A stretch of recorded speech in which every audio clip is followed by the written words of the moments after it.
we can start with opening statements. We're going to have 60 seconds per candidate, and we're starting with Susan Collins. Ms. Collins. Do I stand or?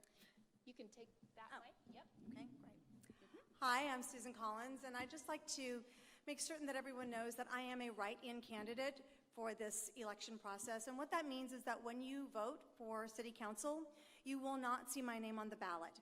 You will have to go to the write-in section and either write in, you'll have to select write-in candidate, and then either write in or type in Susan Collins as your choice for City Council in Los Angeles District 4. I have a 7-point plan to address the homelessness crisis that addresses the root causes of homelessness by providing services to people that need it, but also, as a priority, ensures that the surrounding community's safety and security is restored. I want to invest in people, not in property. I want to ensure that your representation represents you and not special interests. I want to make sure that our streets are clean, free from needles and garbage. And I want to empower you by implementing community outreach programs that Thank you, Ms. Collins. We have timers right there from the League of Women Voters who will be holding up paddles and a 15-second warning. Should have said that ahead of time. Thank you for respecting the time. And that's Penny Summers and Jay Douglas from the League of Women Voters. Thanks, guys. Now, Sarah Kate Levy has opening statement. 60 seconds. Hi, I'm Sarah Kate Levy, and I'm running for this seat because when I moved to this city 20 years ago after graduating from Yale, I found a really cheap apartment. And that apartment allowed me to stay here and put down roots. And 20 years later, I'm a WGA screenwriter. I just stepped down as president of the National Women's Political Caucus, LA Metro, and I'm a mom of 4 kids, 2 of whom are here somewhere. And I'm a really concerned citizen. I see too many families in this city, one crisis away from rock bottom. I see too many people dying in our streets. I see too many trees dying with no plan to replace them, and I will fight to change that. We can have affordable housing where we live and work. We can have safe streets. We can have parks and green space in every neighborhood. And I hope after this conversation today, we will take you with us on our movement for change. Thank you. Thank you. Councilmember Ryu. Good afternoon, everyone. My name is David Ryu, and I am your council member. And 4.5 years ago, I ran as the outsider, as the reformer, as the underdog candidate where nobody gave me a chance to win. But because of your support, I did win. And together, we've been working to create transparency in City Hall, to start rebuilding trust and building a better Los Angeles for all future Angelinos. But today, we face the crisis of our time, and that is homelessness.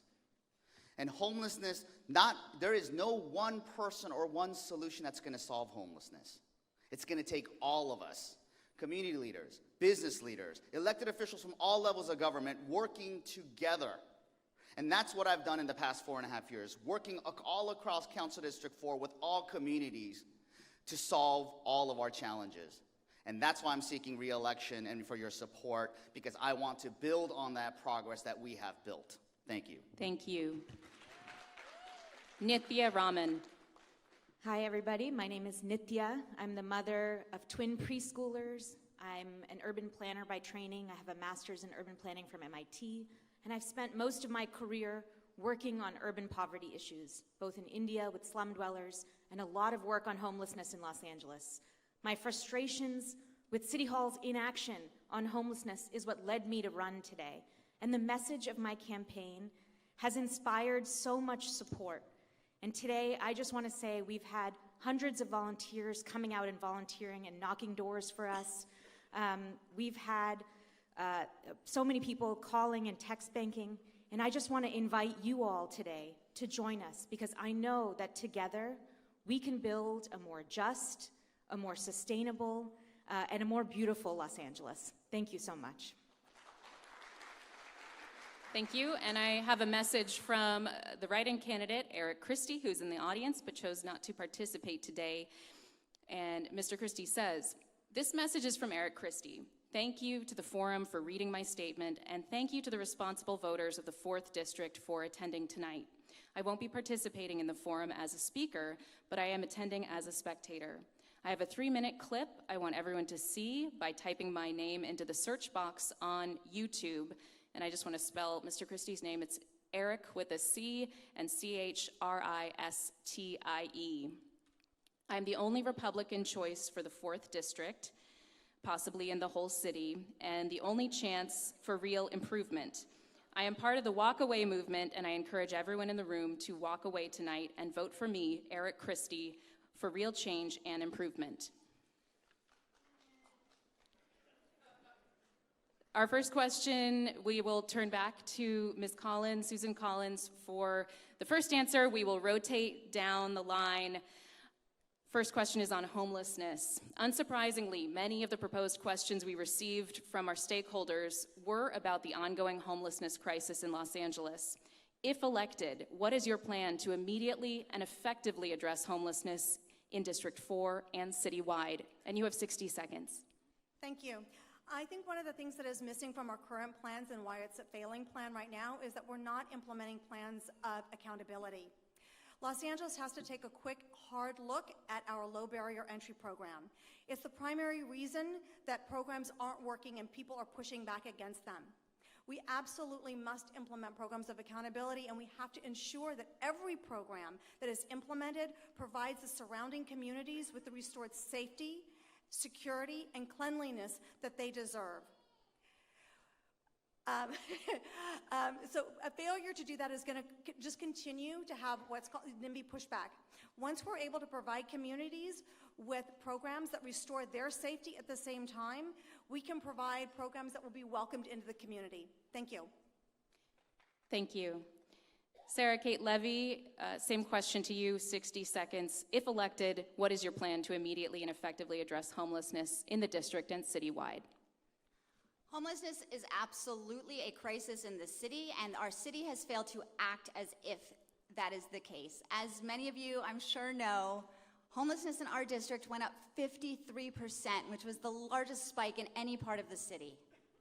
I believe that we could serve our homeless Angelenos so much better with safe parking and safe campsites, with bathrooms and showers and wraparound services on those sites. In that way, we could help people more effectively while also clearing our sidewalks.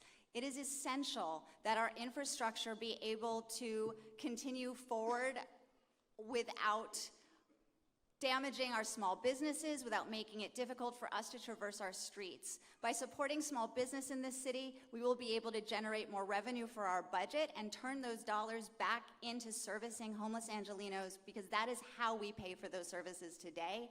And I know we can use that money more effectively than sweeping people back and forth across the street. Thank you. Thank you. Councilmember Rue. Thank you. I've been working on homelessness for the past 16 years.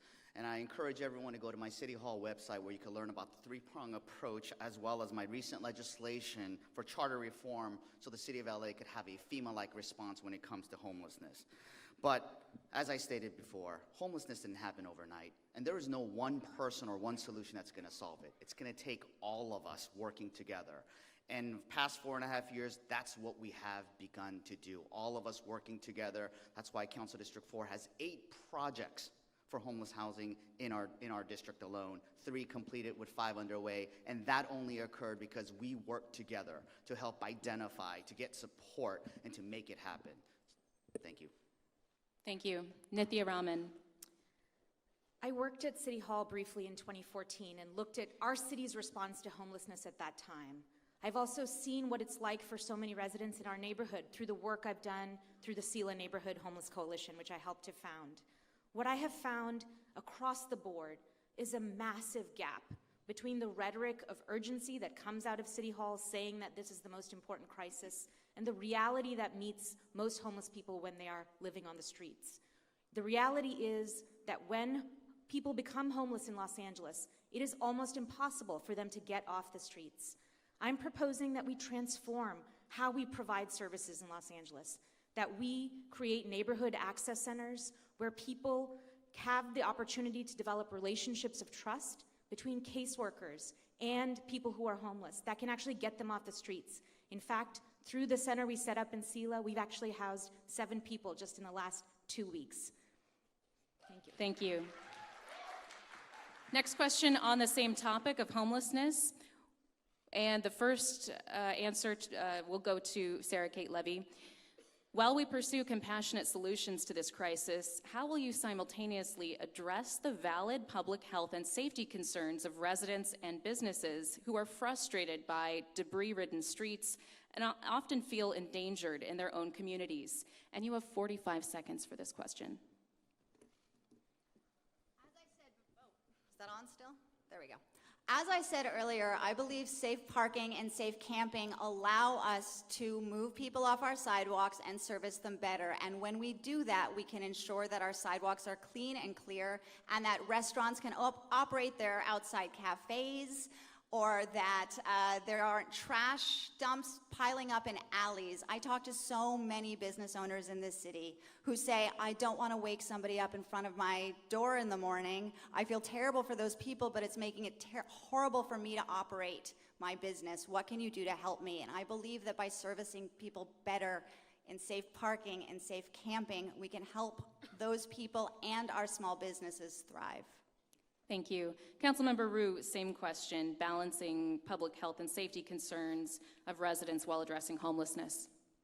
Thank you. And you know, this question is the question that you hear about all the time in the media, services versus sweeps. But what I'm saying is we need to reframe this question. It's not about services or sweeps, because the reality is we don't have enough services available or housing available for those who want to take advantage. And for sweeps, we don't have enough resources to do that as well. What we really need to do is reframe the question and make sure that we build enough housing that has services for our unhoused neighbors. The 3 prongs. First prong is building housing for our unhoused neighbors. 2, making sure that we actually prevent homelessness, stop the bleeding. And 3, changing mental health law so we can help those who are the sickest among us. Thank you. Nithya Raman. Talk again about the incredible gap in what we're providing from the city on this issue. We have 9,000 people sleeping in their cars in the last homeless count in the city of Los Angeles alone. It's illegal, or it has been illegal, to sleep in your car in most of the city of Los Angeles. But in terms of legal, safe parking spots that have been provided, we've only provided 285 across the entire city. In the massive gap between the kinds of resources that are provided to people experiencing homelessness and what people are actually needs are, that's where the issue of homelessness means that residents are facing those issues. And I think we can do so much more in urgently providing those services so that we can actually help people get off the streets far more quickly. Thank you. And Susan Collins. So before we started to mandate that a lot of the nonprofits adhered to the low barrier entry program, there were several very successful nonprofit organizations that were addressing this program with fantastic success. Since we have now removed those fundings, those programs are no longer able to expand and to accept as many people as they once did. We need to restore funding. The city needs to start a partnership with these nonprofits so that we can start utilizing them again. And we also need to implement the California Compassionate Intervention Act, which should be on the ballot for November. Thank you. Next question on the same topic, homelessness. And the first answer will go to Councilmember Ryu. If elected, how would you engage the service-resistant homeless population, many of whom struggle with addiction and mental health issues, or those in the transgender or immigrant communities who are hesitant to access services due to discriminatory factors? And you have 45 seconds for this. Thank you. So when it comes to service resistance, that's where prong 3 kicks in with mental health reform. For those who are the sickest among us, the highest end utilizers going in and out of jail, in and out of our emergency rooms, probably have a life expectancy of 1 to 3 years. That's where we need to expand mental health law, expand the definition of gravely mentally ill so that we can help those, because I'm contending that they're committing slow suicide. But that's exactly where, and when you talk about language incapable or culturally incapable, that's where prong 2 kicks in, where we need to have homeless prevention. Too often we focus on the 36,000 homeless in the city of LA and 58,000 in the county of LA, when the real number we should be focused on are 721,000 people who are economically unstable in the county of Los Angeles. Nithya Raman, same question to you, how to address service-resistant homeless population, also our transgender and immigrant community neighbors. I want to talk a little bit about this term service resistant, because I think a lot of it comes from the way in which we've been offering services to people experiencing homelessness for so long. A recent city audit found that 75% of outreach connections made to people experiencing homelessness were actually happening during a sweep. That means when police was present, that means when their stuff was being thrown out. That is the worst time for someone to be able to accept services when they're offered. We can create evidence-based systems through which people can develop relationships with folks, whether they have mental illness or whether they have addiction. This is not rocket science. We've done it in neighborhoods in Los Angeles. They've done it in other cities. I know we can do it all over the city. We did it in my neighborhood, and it works. Thank you. Susan Collins, next answer to you. I am a supporter, as I've mentioned, of the California Compassionate Intervention Act. This act would allow us to use laws that are currently already on the books, not as a form of punishment for anyone, but rather as a means of motivation to get people that are service resistant into the care and into the services that they need. Our ability to ensure that these people get the services and care that they need also ensures that the surrounding communities have restored security and safety as well. It's way past time for Los Angeles to act on everybody's behalf. The homeless currently have a lot of advocates for them, but who's advocating for you? We want our communities to be restored as well. Thank you. And Sarah Kate Levy. I also want to talk about this idea of a service-resistant people. In other cities where there is sufficient housing, you can offer someone a key to an apartment and say, go there, and have your autonomy and your dignity. We can't do that here. We have nowhere to ask people to go, and we do not have enough people in the streets providing service because our service outreach teams are overstretched and our jobs are not filled. I believe that once we have offered service to everyone who will take it, we can then have a conversation about what to do with somebody who says, I don't want to go. And at that point, you can continue to touch people and touch people and touch people till they're ready to say, yes, I want to get clean, yes, I want to get help, and I am hopeful that the Trieste program rolling out this spring will prove that out. Thank you. Next question is on housing and zoning, and the first answer will go to Nithya Raman. The recently failed California State Senate Bill 50 would have set statewide zoning regulations. There was significant opposition among Los Angeles lawmakers, but the conversation around zoning policy is likely to continue. What specific proposals of SB 50, if any, do you support? And what parts, if any, do you oppose? And this question will be a 60-second answer period. I've actually laid out a plan to push for more housing in Los Angeles because I do think that more housing is incredibly necessary. SB 50, I thought was a very blunt tool to get us to the kind of housing that we need, but I think there is an incredible amount of need for affordable housing in the city of Los Angeles. And I think we have a very, we have a system right now in the state of California where there are increasingly more and more incentives, with or without SB 50, to actually build the kind of affordable housing that we need. In fact, many for-profit developers who have never been involved with affordable housing before are now moving into affordable housing because of changes in state law, because of changes in city laws that have come into place over the last few years. So I think we have an incredibly fertile ground to push for filling the gap of the 500,000 affordable housing units that we so desperately need. And I'm just going to ask for a 15-second extra because the question askers were really looking for a specific SB 50 proposal. 15 seconds. Do you have parts of SB 50 that you supported, parts that you opposed, any specifics? 15 seconds. Yeah, and I in my housing and homelessness plan, I talk about increasing the ability for us to build more densely in neighborhoods, particularly if the housing is 100% affordable housing, and making 100% affordable housing by right. SB 50 talked about making other kinds of construction by right, but this would be for 100% affordable. Thank you. Next answer goes to Susan Collins. Thank you. So I was avidly opposed to SB 50, and the primary reason that I opposed SB 50 is because I feel as though it was a huge overreach.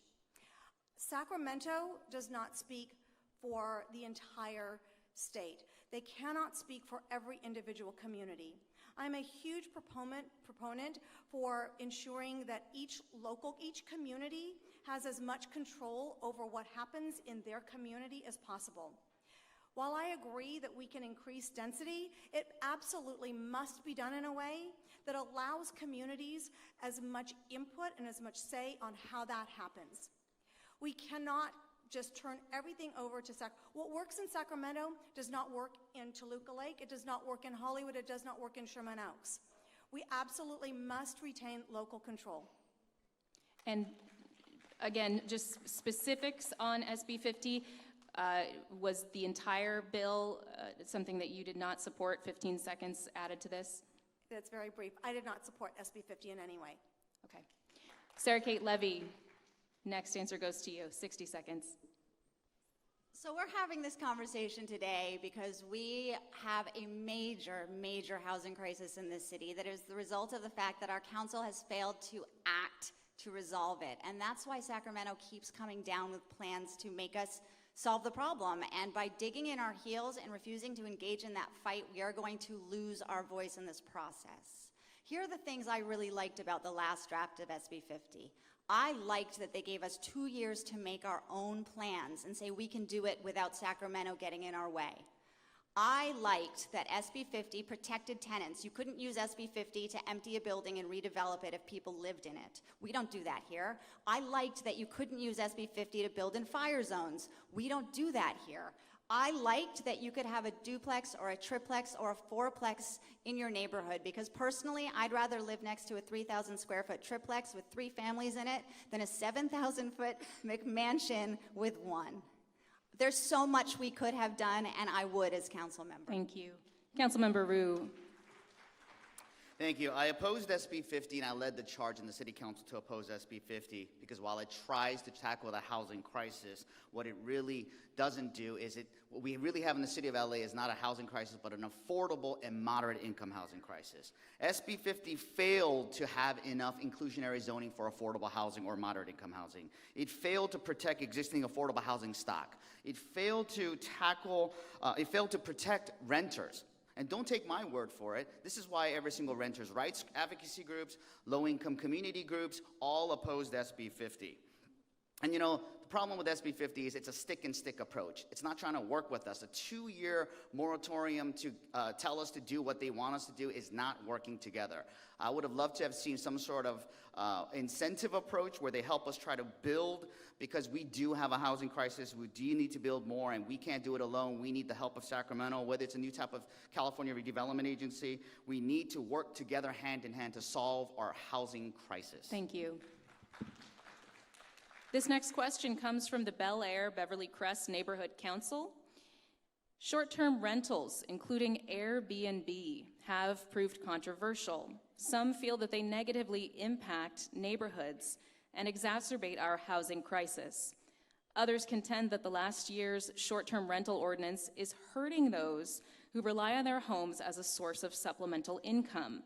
What is your position on short-term rentals, and what actions will you take to enact and enforce relevant policy?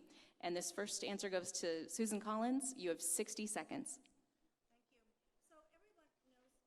Everyone is aware that many of the Airbnb problems come from the short-term rentals being used as party houses, people that come for a vacation and they cause problems in the neighborhood. I think that certainly we don't want to limit people that need the additional income from being able to do that. So there needs to be strict oversight, and I know that there have been some limitations put on them, and I support those limitations. I think that each individual community and each property needs to be taken on an individual basis, but we definitely do need, we definitely do need to limit and protect and preserve the quiet enjoyment of all of our neighbors. And if there is an Airbnb problem that's prohibiting people from enjoying their homes in a quiet and peaceful manner, that needs to be addressed aggressively, and it needs to be stopped. Thank you. Sarah Kate Levy. As I've been campaigning for this seat for more than 18 months, I have talked to so many people in this city who were dependent upon their income as Airbnb and other short-term hosts. I live in a community that was plagued by party houses. I understand how horrifying it is to wake up next to broken beer bottles and listen to music all night long, and I think that we should come down hard on party houses, but I really believe that the senior citizens I have spoken to in the last 18 months, the empty nesters who need this income, we are a city in crisis. People are so close to the edge, and by taking away a steady and reliable income stream from responsible Angelenos, we have done a major disservice to so many people, and I think we should work to reverse that. Thank you. Councilmember Rue. Thank you. I want to first make it clear that I support all new economies and all types of new technologies. However, when it came to Airbnb, it was a big problem because what it did do was it combined room rentals with whole home rentals. And there are so many stories that I've heard throughout the district where there are single mothers who, because of Airbnb and renting out rooms, help make ends meet. And those individuals should not be penalized. But unfortunately, this new policy combined both. And when you talk about whole home rentals, not only does it reduce existing housing stock, but it creates these venomous house parties and party houses, which I was proud to author and pass the party house ordinance to prevent that from happening. Also added to that was the exotic animals ban, because some of these party houses had baby giraffes and tigers at these parties. But when it comes to Airbnb, it reduces housing stock. We got to make sure that we have enough housing available. But at the same time, I want to make it clear, just because you get rid of Airbnb doesn't help housing crisis. Thank you. Penny and Jay run a tight ship here, guys. Nithya Raman has the next answer. I want to talk a little bit about the context in which these debates around Airbnb are happening. I want to talk about the fact that we are building more housing in Los Angeles than we have in recent years, in the past few years, but that the vast majority of the housing that we're building is not meeting the needs of our current residents. In this district, over the last 4 years, we've built 93% luxury or market rate housing and only 7% affordable units. We're losing affordable units because affordable housing covenants are expiring, and a whole bunch of them are going to be expiring right now. This is the context in which debates around Airbnb are happening. It's a context of scarcity of affordable units for people. In this context, I think restricting the loss of rent-stabilized units to Airbnb is a very, very important thing to be doing. We, in fact, were just talking to a group of tenants yesterday who found that their building was actually being rented over illegally as Airbnb units. And I think this is really important. Until we can address our affordable housing crisis, Thank you. we can't do that.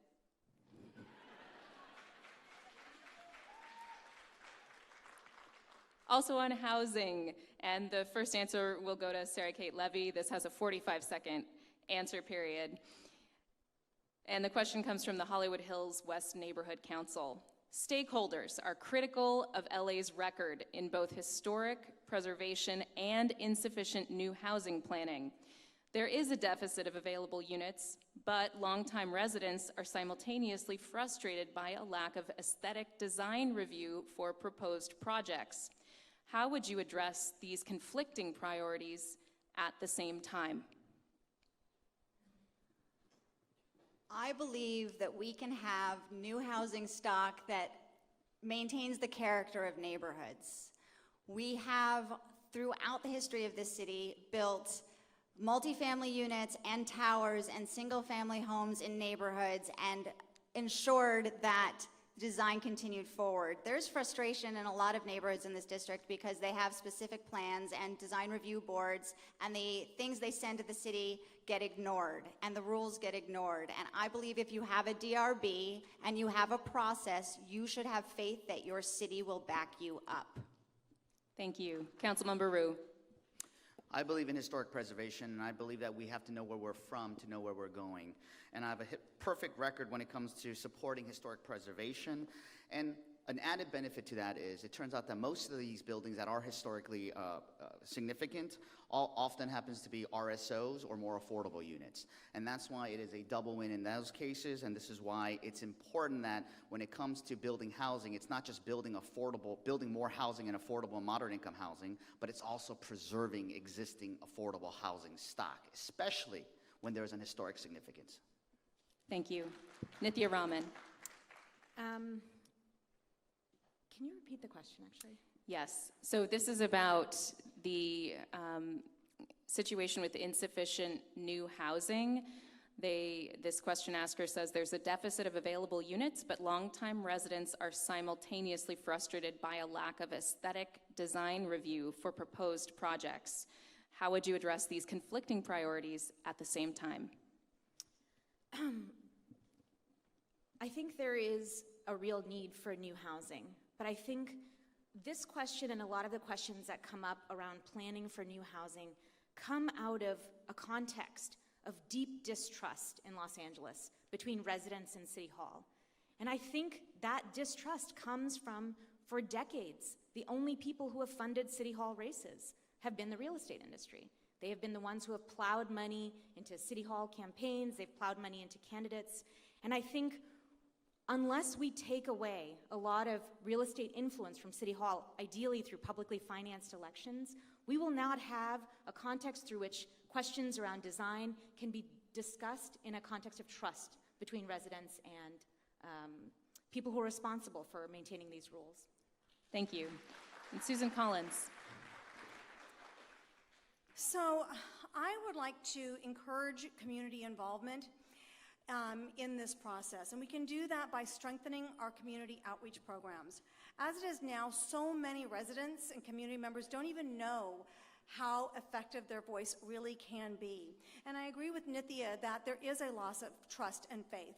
We need to make certain that people are empowered by the process and that they know that they can come and participate in their neighborhood council meetings, they can go to City Hall, and that their voices will be heard, and that they do have a say in preserving the culture in their communities while also increasing our housing availability.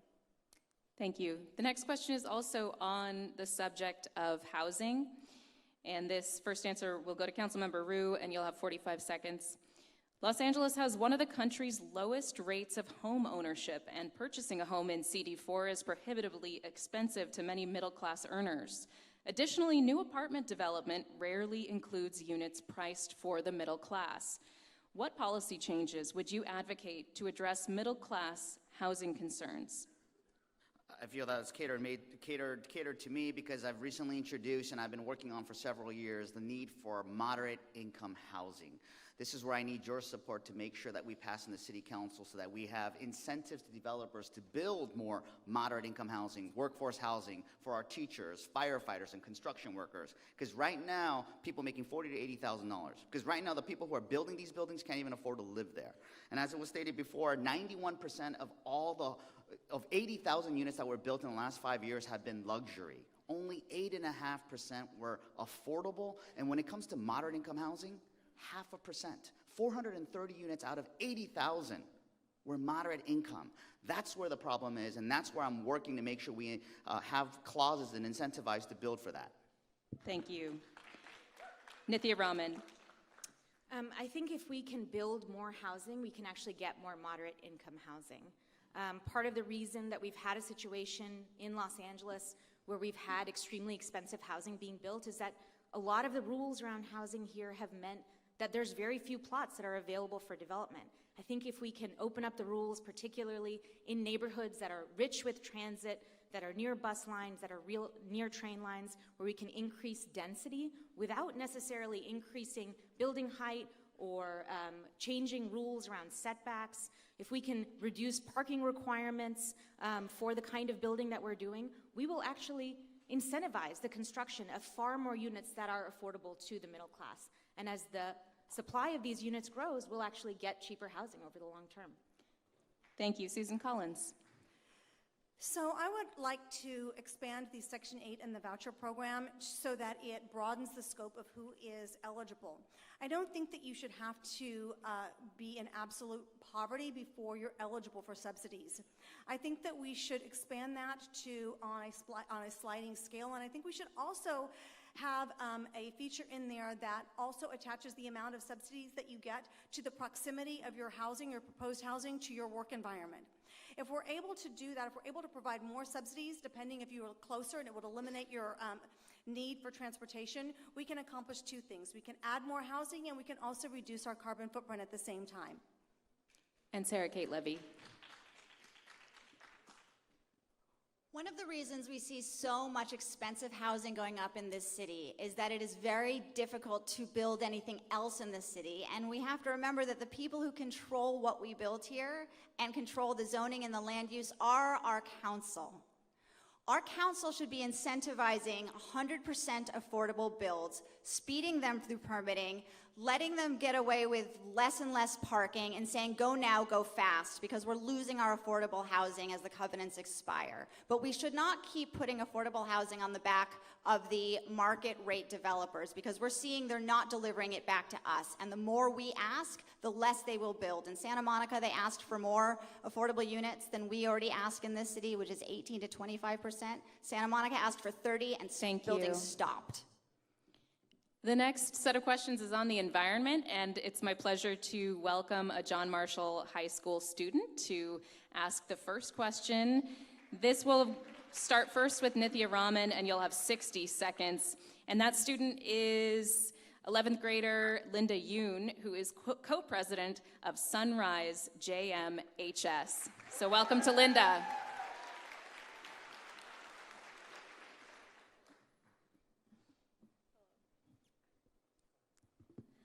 Hi, my name is Linda Yoon, and I'm a junior attending John Marshall High School. I'm the co-president of a club at the school known as Sunrise JMHS, which is a branch of the larger Sunrise movement. As a young person, I'm extremely concerned about the environmental crisis that we are in. So my question to all of you is, can you commit to getting Los Angeles to 100% clean, renewable energy by 2030? And if so, what plans do you have to make it a reality?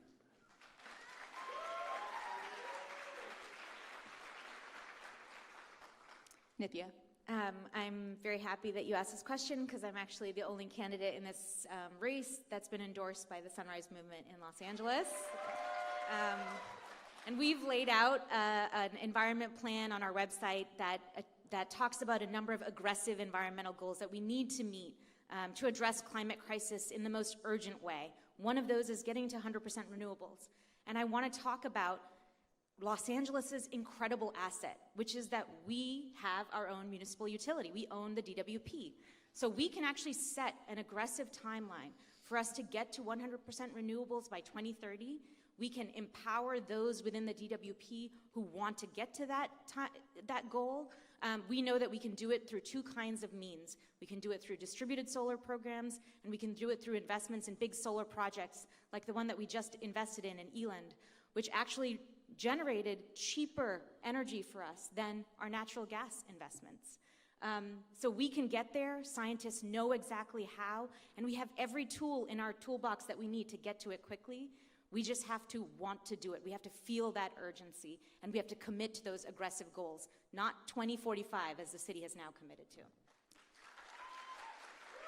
Susan Collins has the next answer. So I think that there are so many easy things that we can do in our everyday lives that can get us so much closer, so much quicker. A lot of people don't realize that if we were to encourage only one person to add somebody into their car in a carpool, just add one person into your car and carpool, it actually is more effective than bus service. And it makes it actually on par with transit. And here's the good part. It doesn't cost the taxpayers billions of dollars in order to accomplish that, and it doesn't actually increase our carbon footprint while we're implementing it.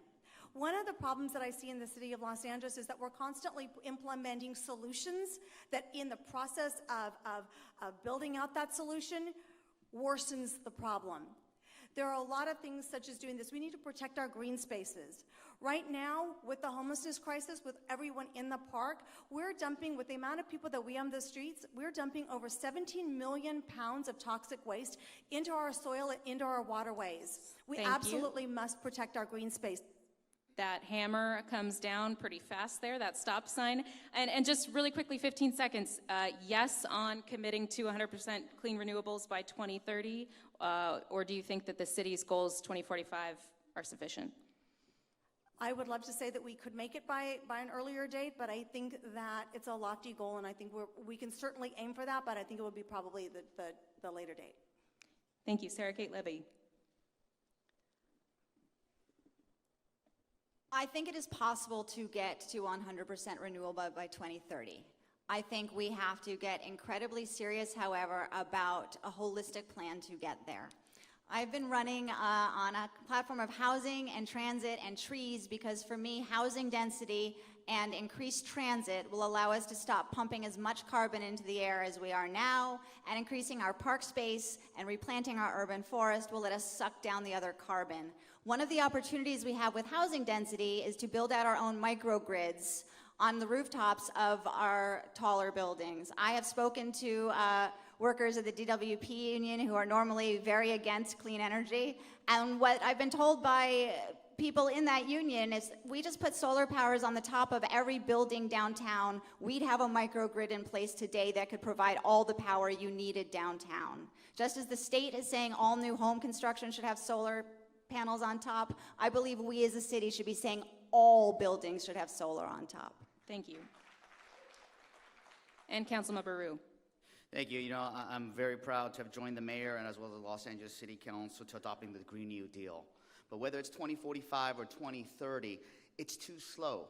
We only have one environment, we only have one planet, and we need to do this as soon as humanly possible.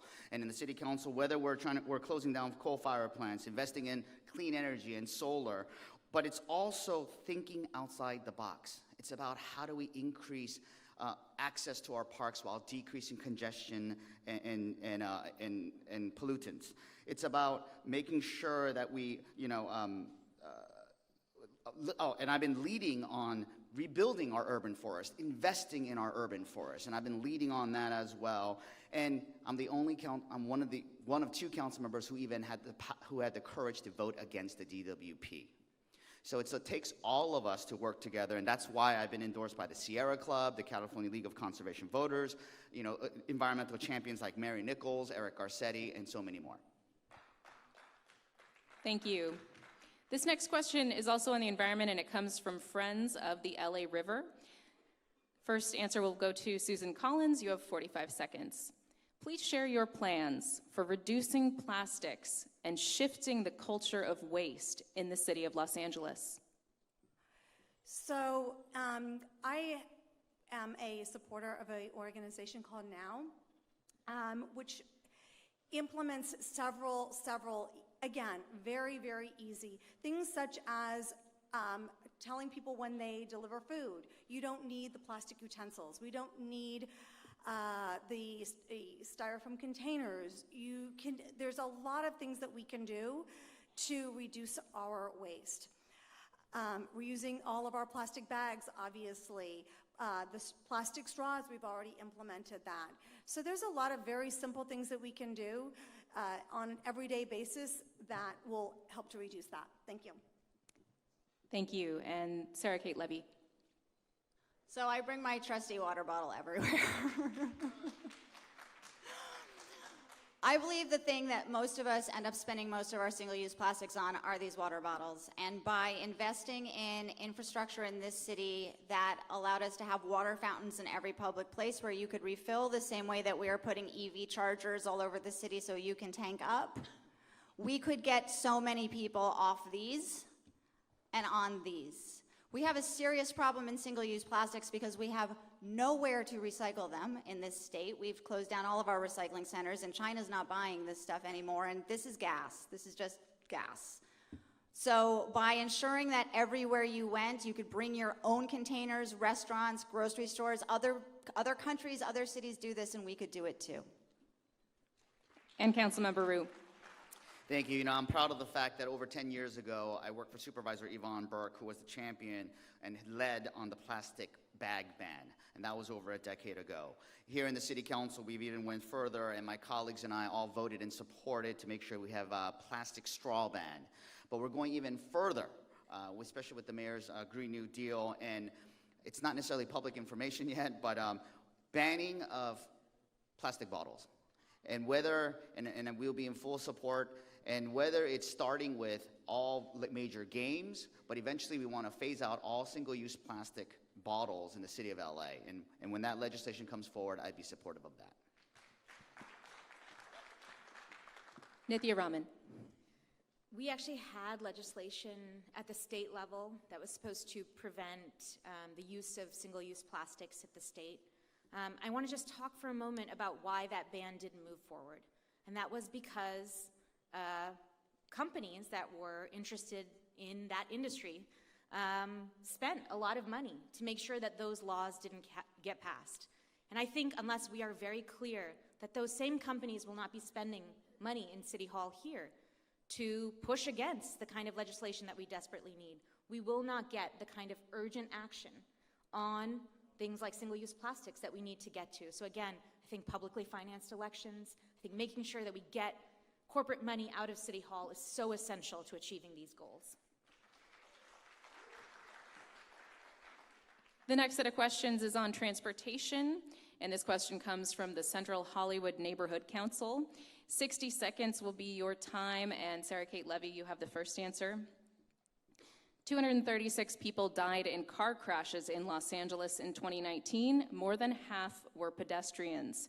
Pedestrian and cyclist deaths in the U.S. were the highest in 2018 since 1990. What specific measures would you take to make Council District 4 safer and more accessible for walkers, runners, and cyclists?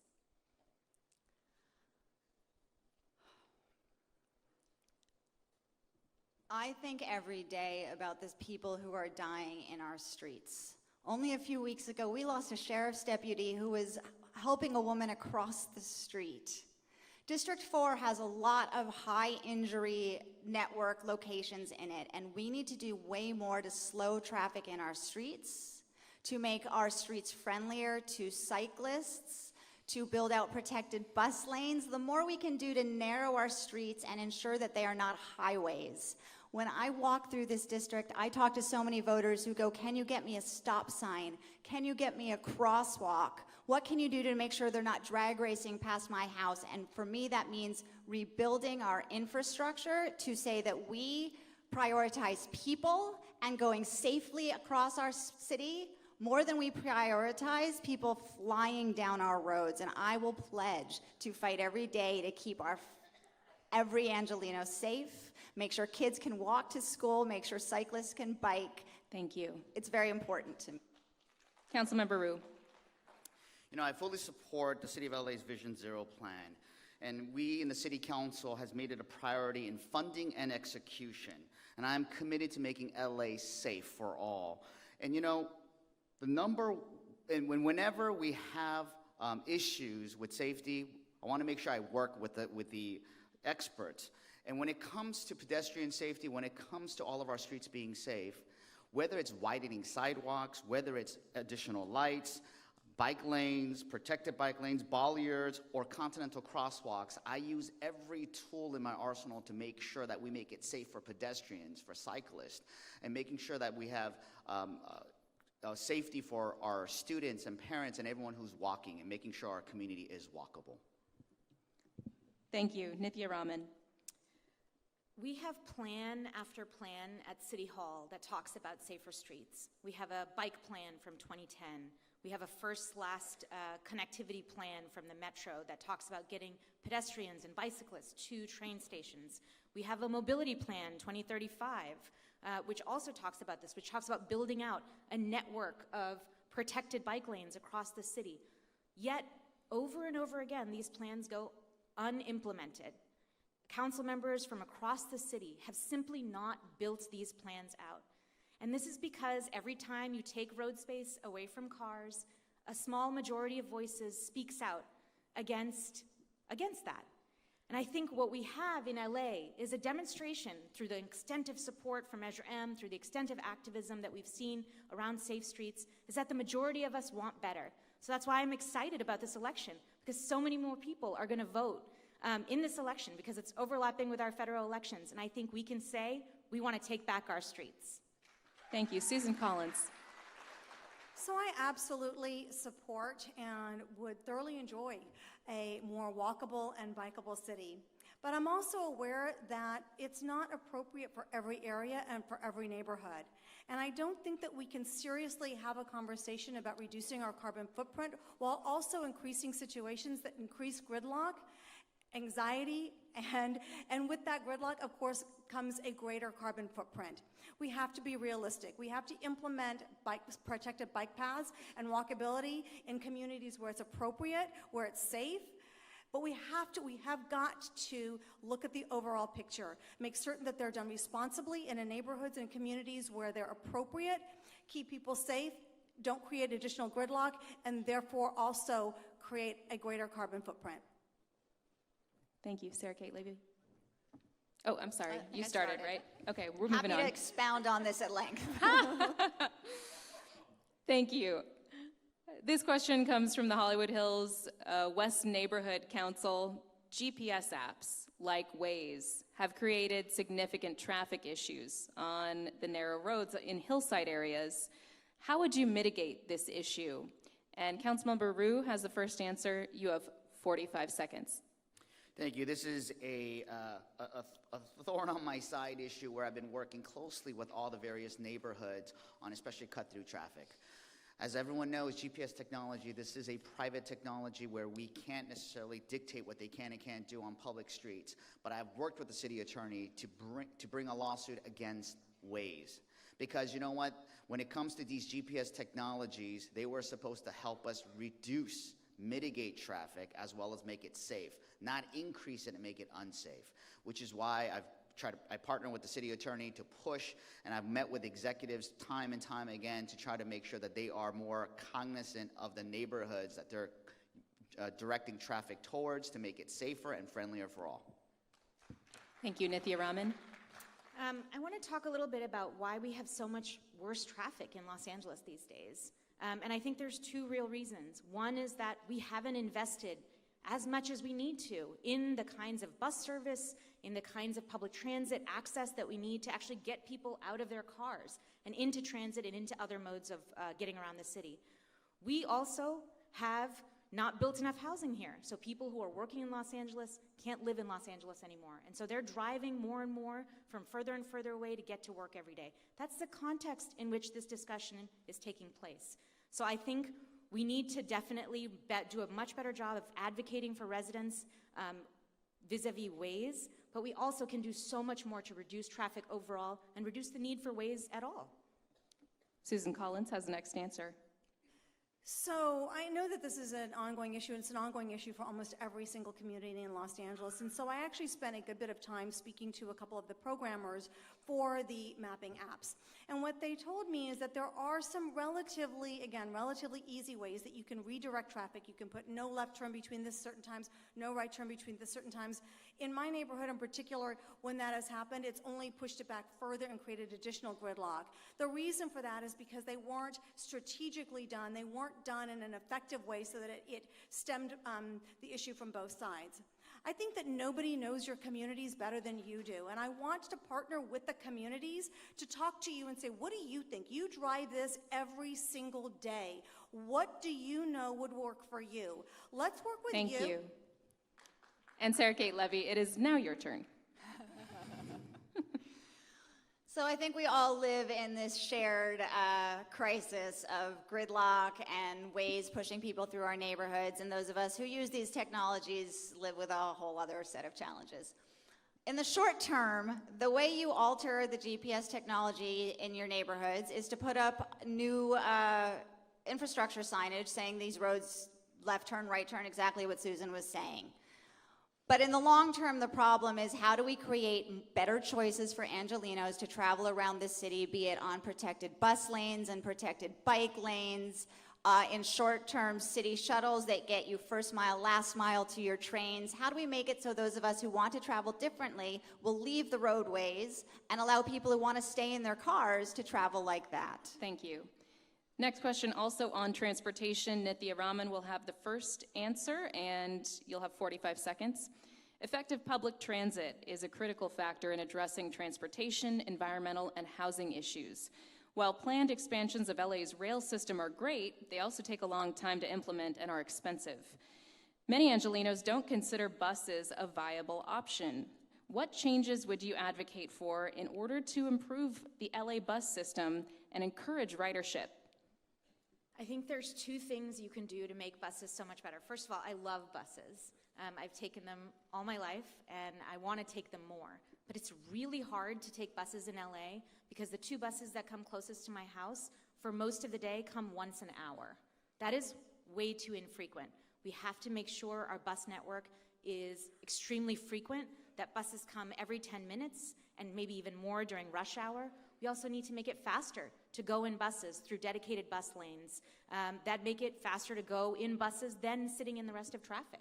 I think both of these things will really incentivize bus use throughout the city. Thank you. Susan Collins.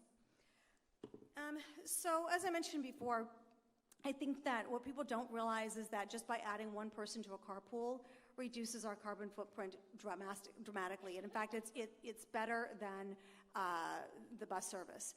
And it doesn't cost billions of dollars. The rail also costs billions of dollars, and the amount of toxicity that puts into our community while that's being built out will take decades to recover from.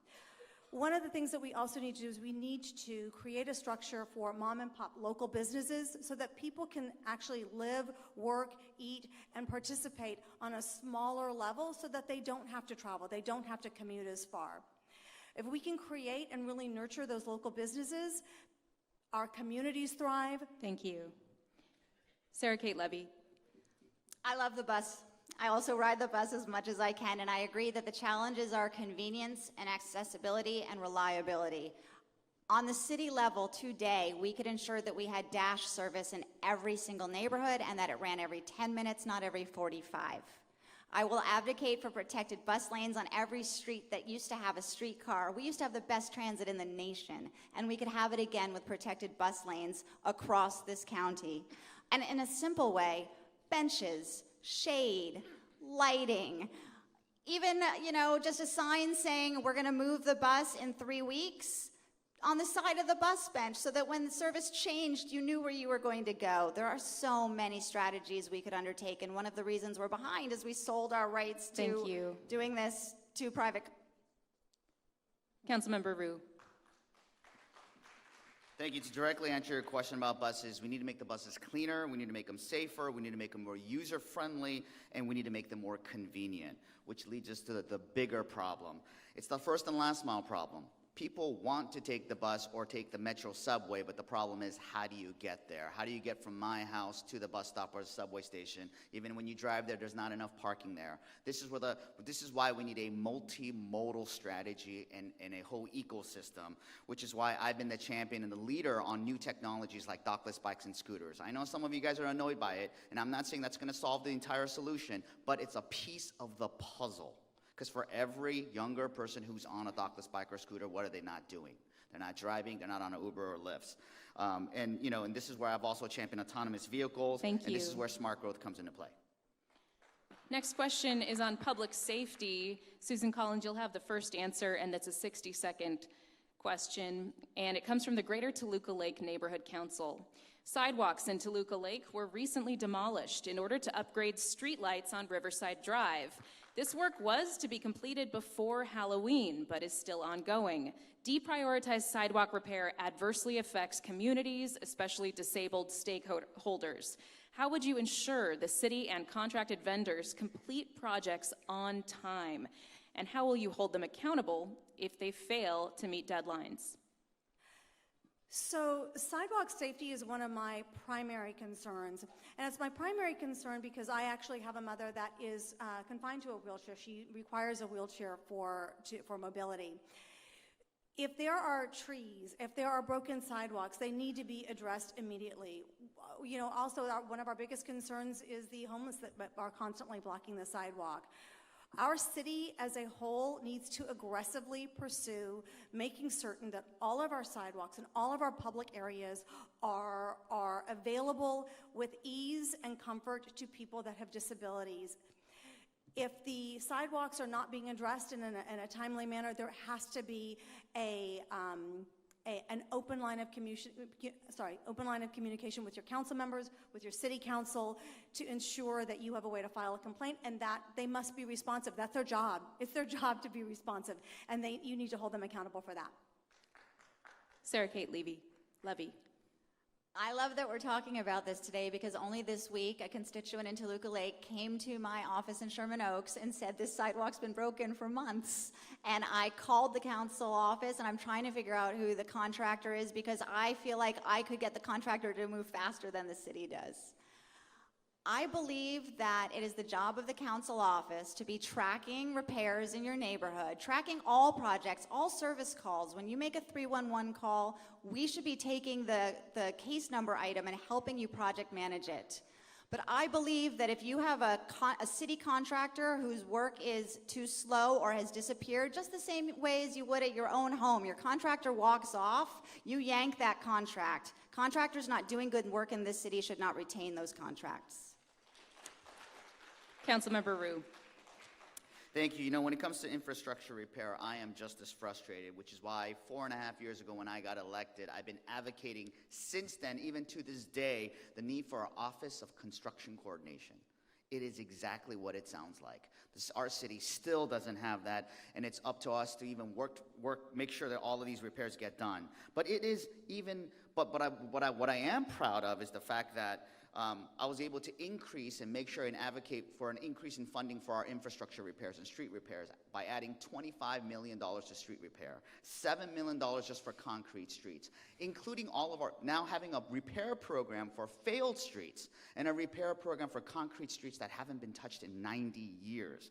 In addition to that, having a tree replacement policy when it comes to sidewalk repair that I've been working closely with Windsor Square, which I'm going to use as a blueprint for the rest of the city. These are complex issues that require coordination from multiple agencies and multiple departments, and I am more than committed to solve this, and this is why we need the Office of Construction Coordination. Thank you. Nithya Raman. I think the issue of accountability is an incredibly important one. We've seen this over and over again with our city council, where we make investments with our tax dollars, and contractors, builders, and city departments don't meet the promises that they're making around what will be delivered. We saw this in HHH, which was supposed to deliver 10,000 units of permanent supportive housing in 10 years, but has only delivered less than 6,000, and it will take longer than 10 years to get to that building. And I think the issue is that council does not hold departments accountable. Council doesn't hold contractors accountable. That is part of our job. That is an incredibly important part of a council member's job. And I think in office, I would be very committed to making sure that any investments that we make with tax dollars are monitored closely, and that we ensure that every dollar that's spent is delivering exactly what it's supposed to be delivering for our residents. Thank you. The next question is on the subject of recreation and parks. It's the question from the Los Feliz Neighborhood Council. Park need is measured in acres of green space, not accessibility or amenities.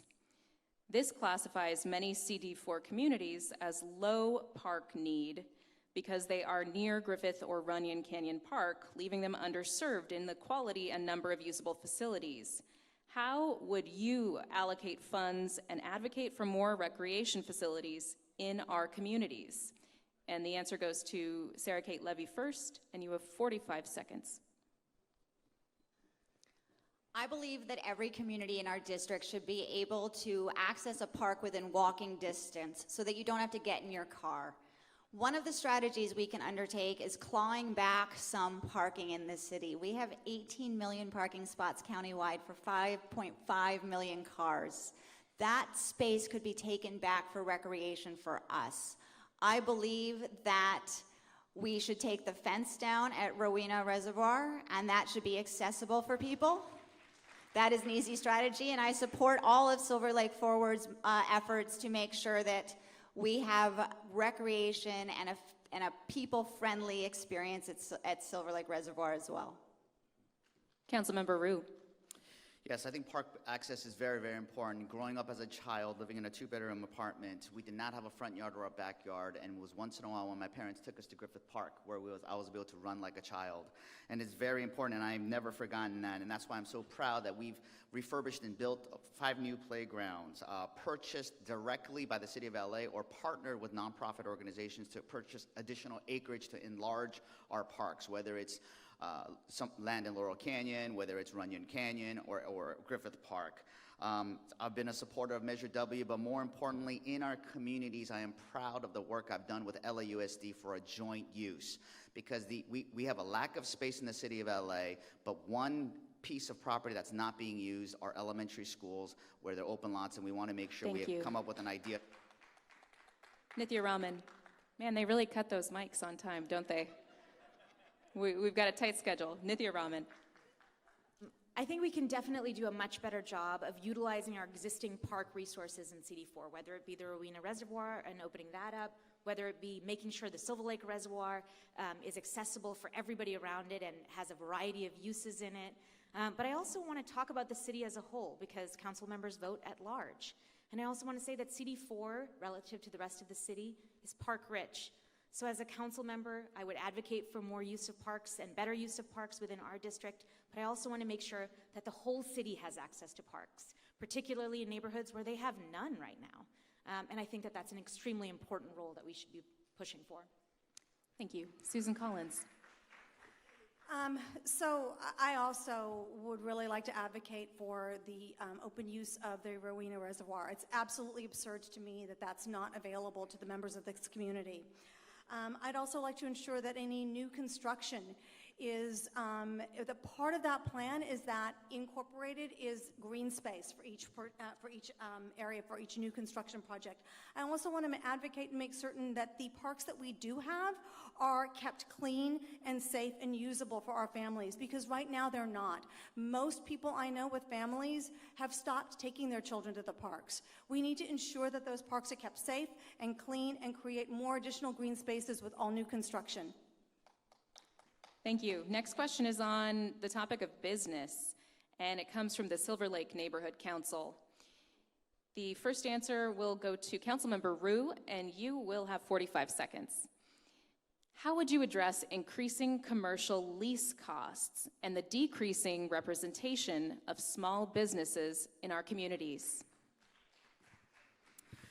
You know, growing up as a child, my immigrant family, we saved enough money to open up our own toy store. Not only was I the most popular kid on the block, but I also know how hard it was for my mom and dad to work 14, 16-hour days. It is very, very important to work with our business community, and I've already convened an organization, a meeting between all the different chambers of commerce to seek ideas on how we could develop and foster more smaller business locally, as well as attracting investments from other states as well as internationally, so we could help revive our economy. Nithya Raman. I think this is a really important issue. So many small businesses are reporting massive increases in rents, which are leading to them closing down or moving out of the neighborhoods that they were once in, and a homogenization of what we see in businesses. It's all chain stores and banks and pharmacies. I think we could think about doing the same kinds of aggressive interventions in commercial leases as we are thinking about for housing. I mean, could we have a commercial rent stabilization ordinance? Is that something that we could discuss here? Is that something that we need to protect our small business? I think we should be open to all of that, because the transformation in our city's businesses has been really stark. And I think if we want to preserve this city as a place of diversity and as a place that's fun to shop in, that's important. Thank you. Susan Collins. So supporting local businesses is one of my passions. I think that it's too much now we're referring to clicking on Amazon, clicking here, clicking there, and as a result, our small mom and pop businesses are going by the wayside, and it has a multi-layered effect in our communities.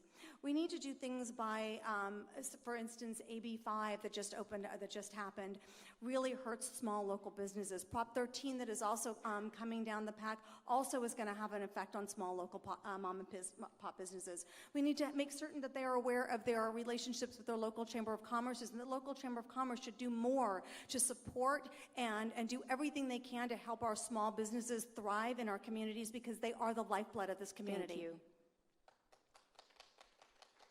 Sarah Kate Levy. Small business is absolutely the backbone of our city, because not only do we rely on the sales tax the small business generates to provide all the services in this city, but because a vibrant neighborhood filled with vibrant businesses creates a healthy community. I've spent so many hours talking to small business people in this city, and the challenges they tell me are not just leases. It's also the speed of permitting through this city and how long it can take to get your permits while you hold your space and hold your space and hold your space. It's the lack of backup from the city when you hit a road bump. I've heard about ADA lawsuits and other situations where you get in a bind and you've got nobody to turn to at the city. And let's talk about our cannabis rollout, which could have put so much money into this budget. We got to do better. This is a question from the Los Feliz Improvement Association. Los Feliz has very few public parking facilities. While efforts to improve public transit are laudable, parking lots and garages support local retail activity by providing convenient customer parking. What steps will you take to support the business corridors of District 4 and provide parking in underserved areas? And this is a 45-second question. The first answer goes to Nithya Raman. I take a little bit of issue with this question, because I do think we do have a lot of parking in Los Angeles. And I think we need to be doing better at supporting other ways of getting into business districts, really supporting those ways, really supporting public transit access, really supporting buses, really supporting pedestrian access to these neighborhoods, really supporting bike lanes so that people can use not just cars, but every other mode that they have available at their disposal to get to businesses and to shop. We shouldn't have to be relying just on parking to attract shoppers to these places. Susan Collins. So I think that certainly assisting the city in finding ways to create parking that is plentiful right now is very important. It's imperative. Right now, I know we're all talking about getting people out of their cars, but we are not there yet. We have to if we're going to also support our local businesses, we have to make certain that people have the ability to get there, to shop there, and when they do shop there, that they can carry those purchases back home.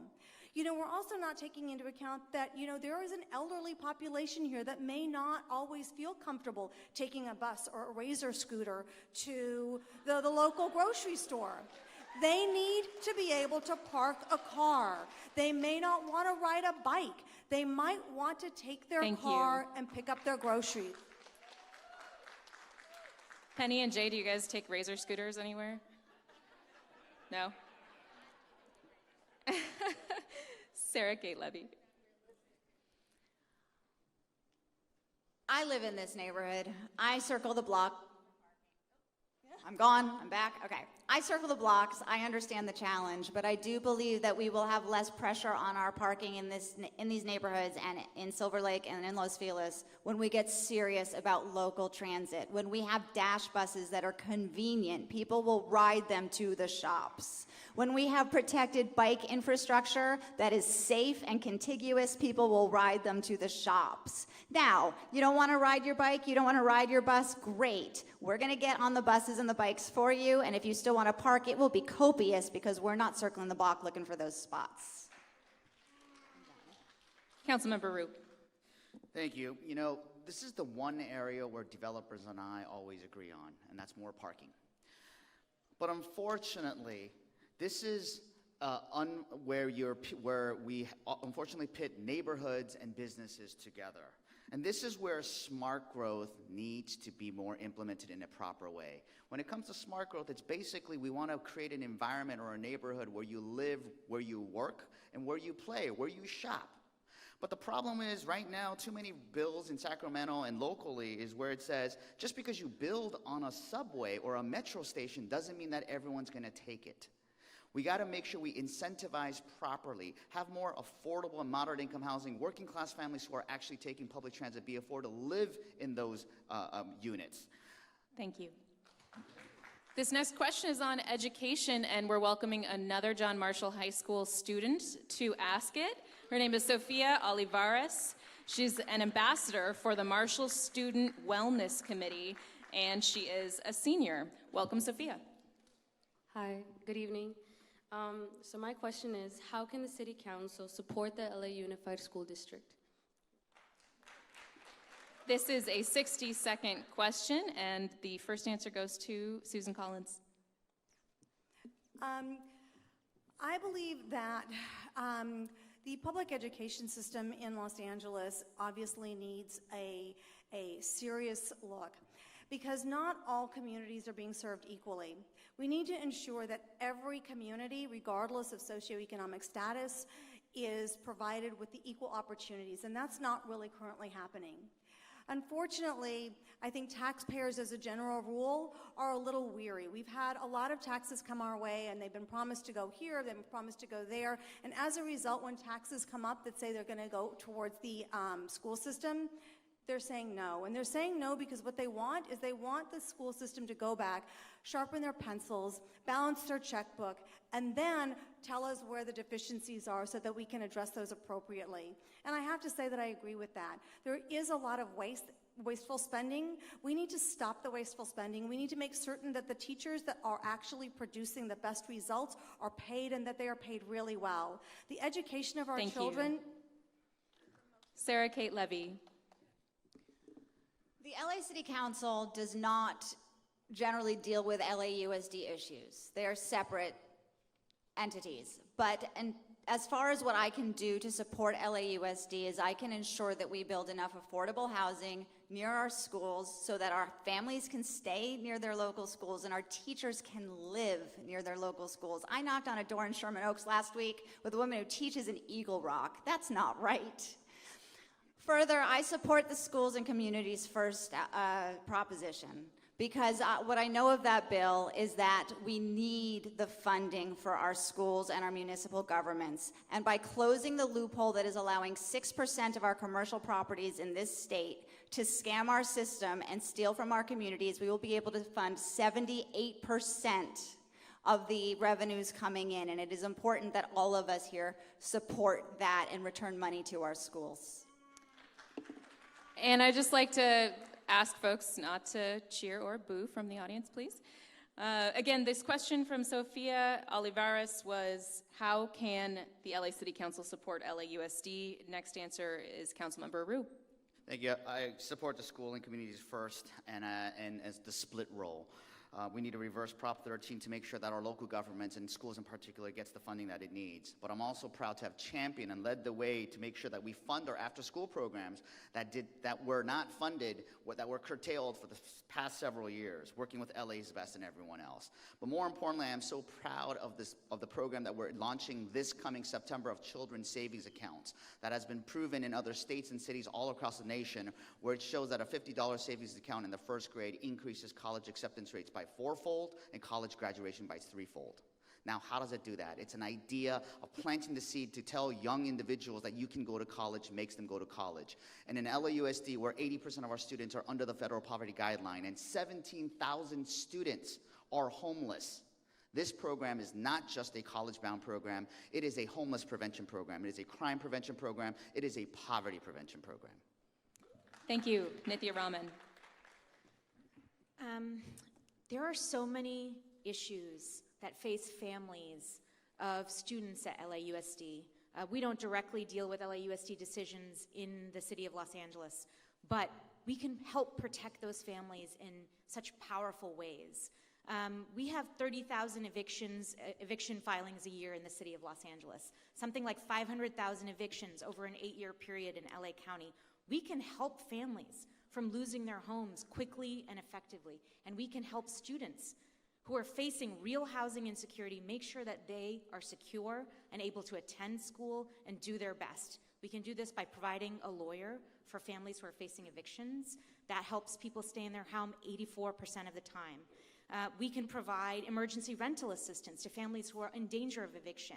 We can also install a rent freeze, because we control rents in 80% of units across the city through the rent stabilization ordinance.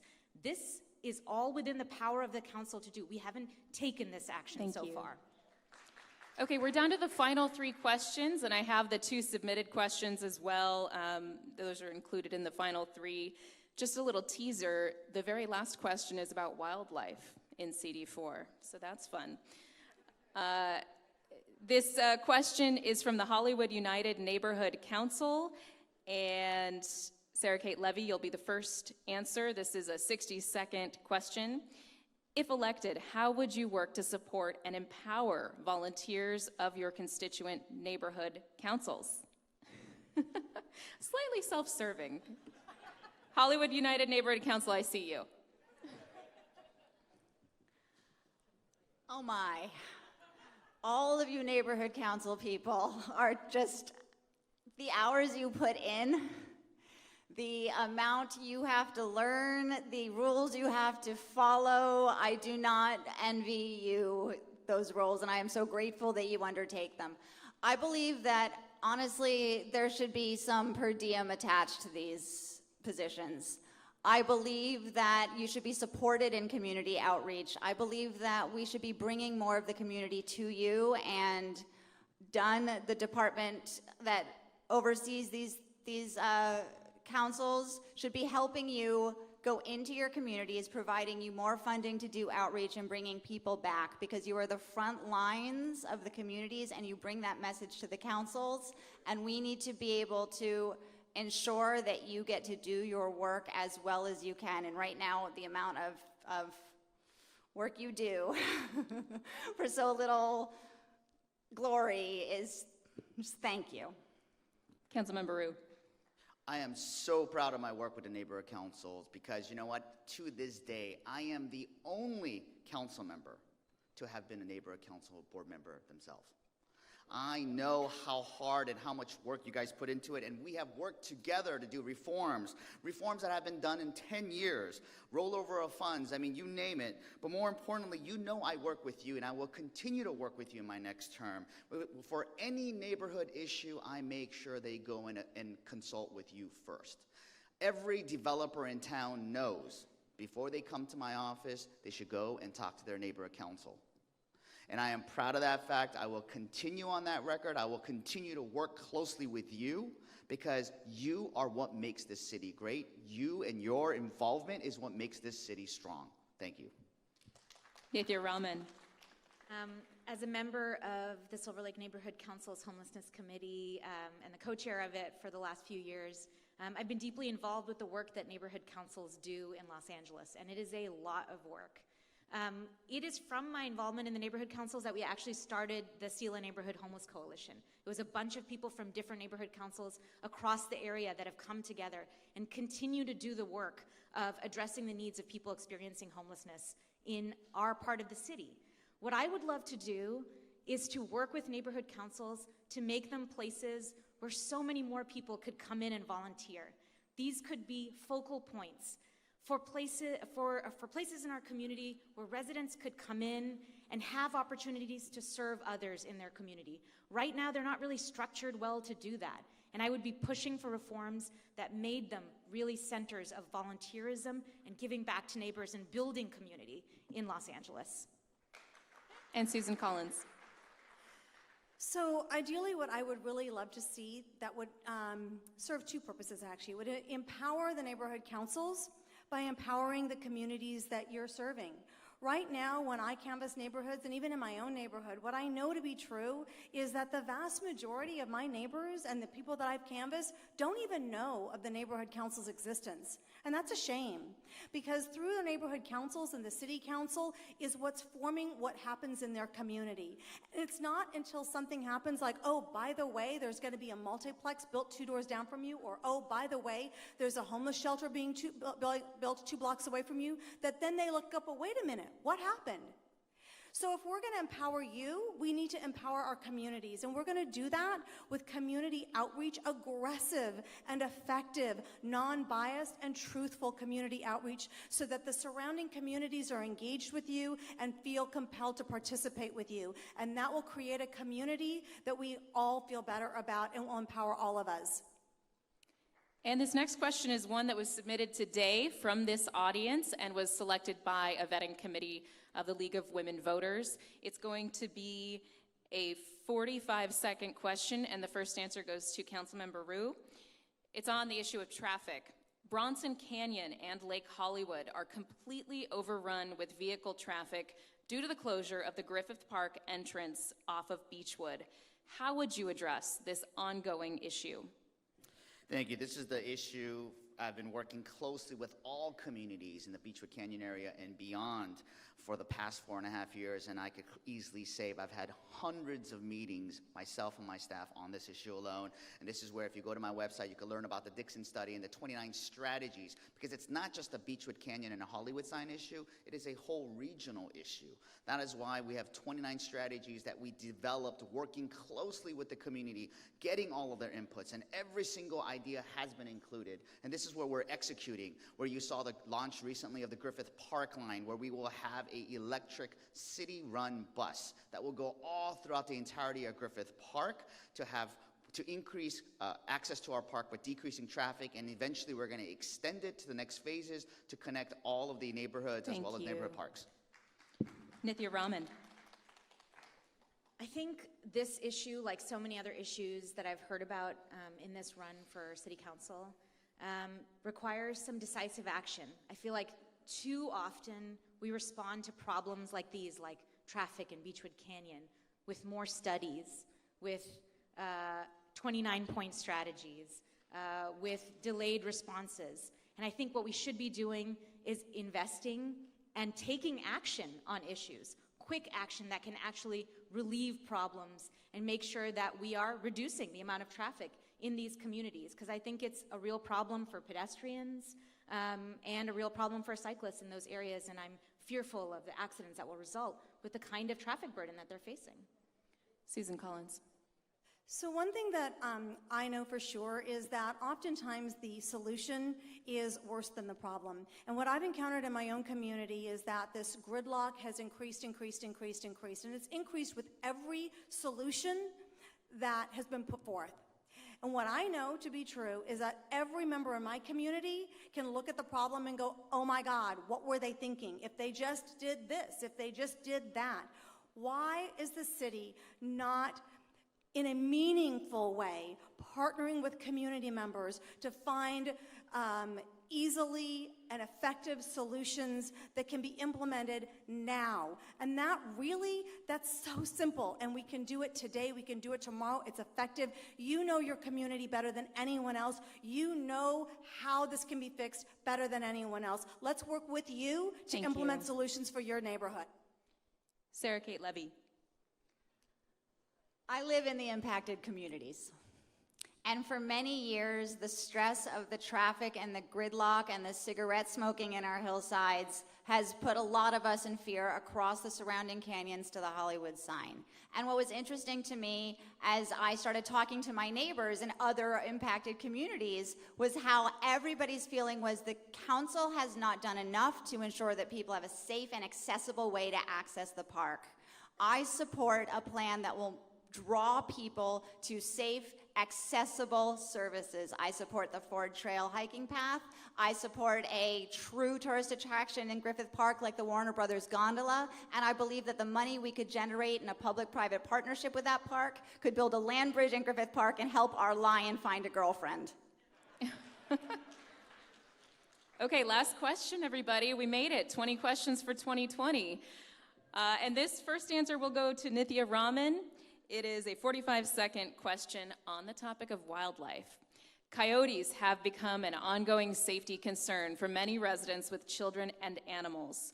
If elected, what is your plan to address and improve animal control authority to deal with aggressive wildlife threatening our neighborhoods? Ooh. Okay, that's a good question. That came from right here in the audience tonight, so we Okay. get some. You know, I interesting live folks. right near Silver Lake Reservoir, and I will say there has been a lot of coyotes around, but I haven't felt that things have been so aggressive. I do think that we are going to be doing a lot of investments in places like the Silver Lake Reservoir, in around the lake, in the reservoir and near the LA River, which is going to disturb wildlife. We have a lot of plans right now to disturb wildlife. And I think it is incredibly important to make sure that we do have a plan to ensure that coyotes are not ganging up in neighborhoods, they're not attacking animals, and to hold animal control accountable and to make sure that they're alerted when these investments are happening and when these kinds of new projects are being implemented, and that they're out there. Thank you. Susan Collins. So, as a rather avid animal advocate, I believe that this is something that comes with living in Los Angeles. We all know this. In my neighborhood in Sherman Oaks, I can tell you that coyote sightings are probably daily, if not several times a day. I have a small dog, I have a large dog, and I take steps on my own to ensure that the coyote population is not, we've encroached on their community. And we need to navigate that process in a way that is sensitive to our wildlife and also ensures our safety. We can ensure our safety, and by doing so, we can ensure their safety as well. Sarah Kate Levy. We see packs of coyotes roaming through our hillsides all the time, and sometimes it's very frightening. I understand the fear. I also believe that the best way to protect ourselves is to help coyotes protect themselves and to keep them out of our neighborhoods in packs as they are roaming now. And I think that means that we need to ensure that our city takes a stronger hammer to people that feed the wildlife.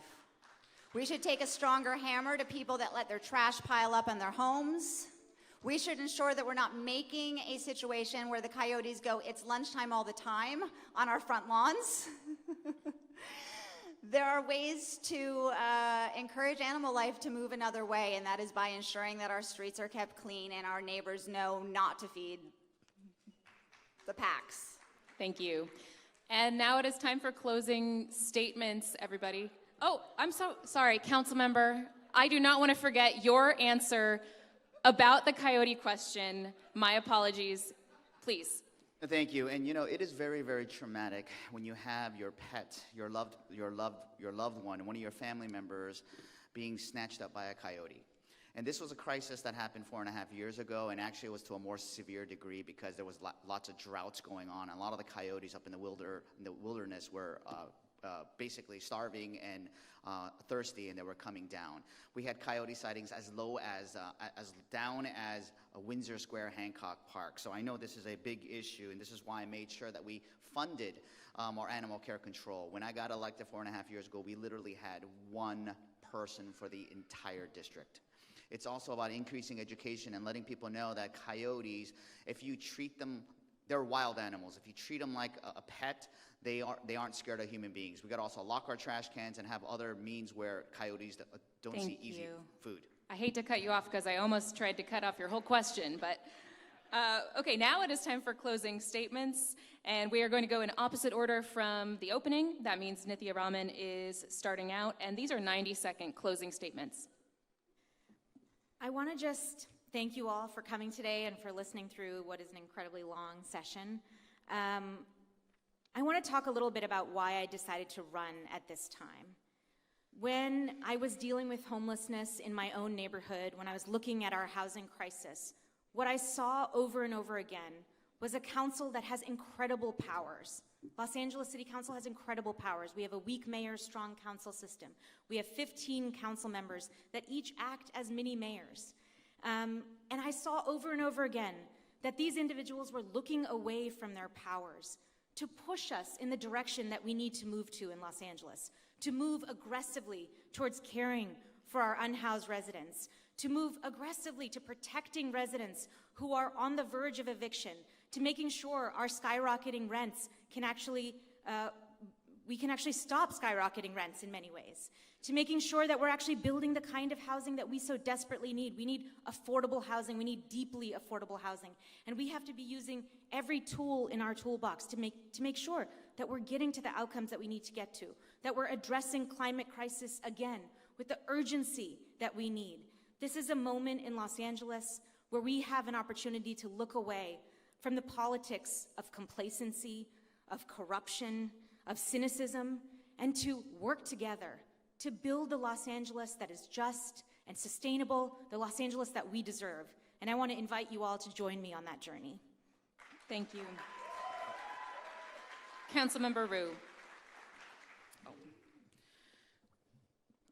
Thank you. You know, solutions are not easy. You know, we have to do studies and comprehensive studies because one thing I will promise you is the need for a quick fix. I will not shift over one problem from one neighborhood just to send it to another neighborhood. This is why we need to work together. But when it comes to homelessness and some of the biggest crises of our city, like homelessness, I hear your frustration. I know your frustration because you know what? I'm frustrated too. But you know, there is no one person or one solution that could solve homelessness. If it did, if it could, it would have been solved by now. And I've been working on homelessness for 16 years, and I know the situation looks bleak, but I see the light at the end of the tunnel. Why? Because 4.5 years ago, I tried to talk about homelessness. No one wanted to hear it. 10 years ago, we warned folks about homelessness. Everyone said, out of sight, out of mind, just get them out of here, I don't care. But today, not only are we talking about homelessness at the debates, at the forum, but also you call my office and say, council member, I don't want to call the LAPD. What more can I do to actually help the homeless?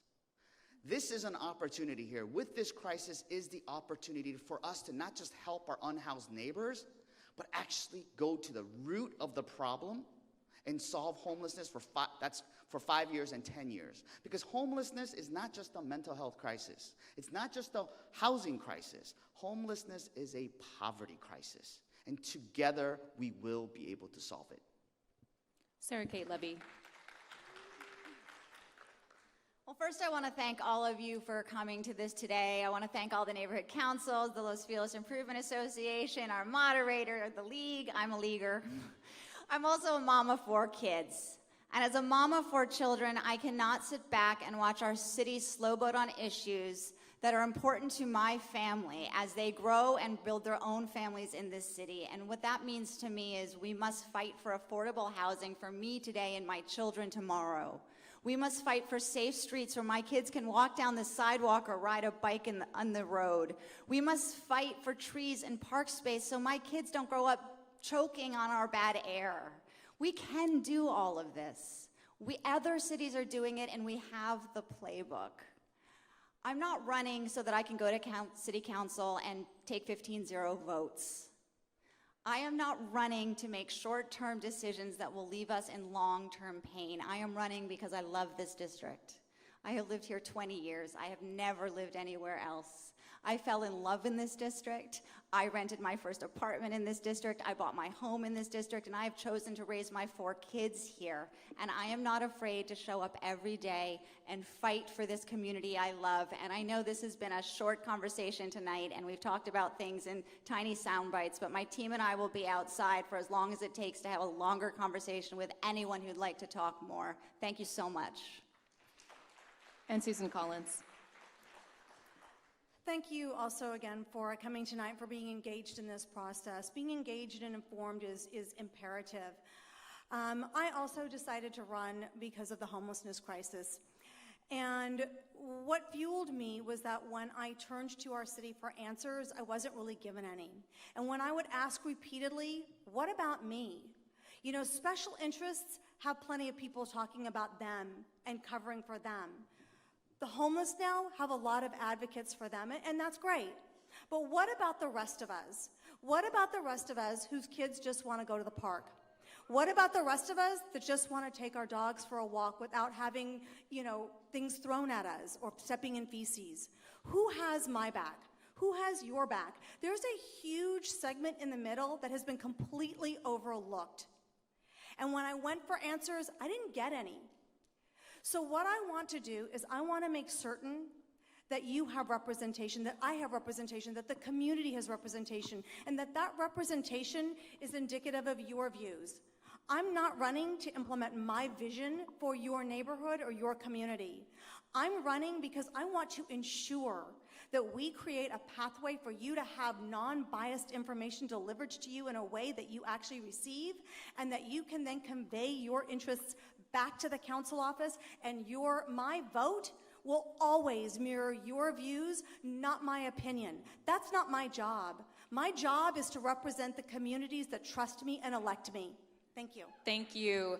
And how about a big round of applause for the candidates who shared their time today? Nithya Raman, David Rue, Sarah Kate Levy, and Susan Collins. Thank you to our hosts here, John Marshall High School, especially the students who asked questions, and the crew who did this whole setup and the AV and everything. Thanks to those student crews. Thank you to Penny and Jay, our League of Women Voters timers. Los Feliz neighborhood councils, 8 neighborhood councils participated: the Hollywood United Neighborhood Council, Hollywood Hills West, Greater Wilshire, Greater Toluca Lake, Central Hollywood, Bel Air, Beverly, Crest, and Silver Lake. Also the Los Feliz Improvement Association and Friends of LA River. I'm Libby Denkmann with NPR station KPCC. Thank you and good night.